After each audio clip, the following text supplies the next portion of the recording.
வணக்கம். இன்னைக்கு நம்மள ஒரு சின்ன கதையை ஷேர் பண்ண வந்திருக்கேன். ராபர்ட் ப்ரூஸ் அப்படின்ற ஸ்காட்லாந்து மன்னன் பிரிட்டிஷ் ஆர்மியால தோற்கடிக்கப்பட்டு தன்னுடைய நாட்டு மக்களை காப்பாற்ற முடியாம பயத்துல ஓடி ஒரு மலையில இருக்க குகையில பதுங்கி இருந்தார். அந்த டைம்ல அவர் ரொம்ப வருத்தத்தோட இருந்தாரு. தன்னுடைய நாட்டு மக்களை காப்பாற்ற முடியாம ஒரு அரசனா இப்படி வந்து பதுங்கி இருக்கிறோமேன்னு சொல்லி கவலைப்பட்டுட்டு இருந்தாரு. அந்த நேரத்துல அந்த குகைக்குள்ள மேல் நோக்கி பார்த்துட்டு இருக்கும்போது ஒரு சிலந்தி தன்னுடைய வலைய பின்ன ஆரம்பிச்சிச்சு. ரொம்ப நேரமா அந்த சிலந்தி தன்னுடைய வலைய பின்னி அருந்திருந்து விழுந்ததுனால அது கீழே திரும்பியும் விழுந்து திரும்பி எந்திரிச்சு தன்னுடைய வலைப்பின்னலை ஆரம்பிச்சது. அவரு அந்த வலைப்பின்னலை கவுண்ட் பண்ணிட்டே இருந்தாரு. ஒரு தடவை, 2 தடவை, 3 தடவை, 4, 5, 6 தடவைன்னு சொல்லி அந்த வலைப்பின்னல் அருந்து விழுந்துச்சு.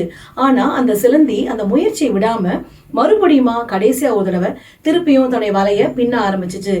7வது முறையா அந்த சிலந்தி நல்ல முறையில அழகான ஒரு வலைய பின்னி முடிச்சது. அப்பதான் இந்த அரசனுக்கு தோணுச்சு, இந்த சின்ன பூச்சியான சிலந்திக்கு இவ்வளவு ஒரு தன்னம்பிக்கையும் விடாமுயற்சி இருக்கும்போது இவ்வளவு பெரிய நாட்டுடைய அரசன் என்னுடைய மக்களை காப்பாற்ற முடியாம நான் இப்படி வந்து பதுங்கி இருக்கனே அப்படின்னு சொல்லி வருத்தப்பட்டு வெட்கப்பட்டு அவன் நேரா தன்னுடைய நாட்டுக்கு போய் அந்த நாட்டு பிரிட்டிஷ் நாட்டு மக்களோட போராடி தன்னுடைய மக்களை வந்து கைப்பற்றினா. இப்படிதான் நம்ம கூட நம்முடைய வாழ்க்கையில ஒரு சின்ன பிரச்சனையோ பெரிய பிரச்சனையோ ஏற்படும் போது அதை பார்த்து பயந்து பின்தங்கி இருந்துடுறோம்.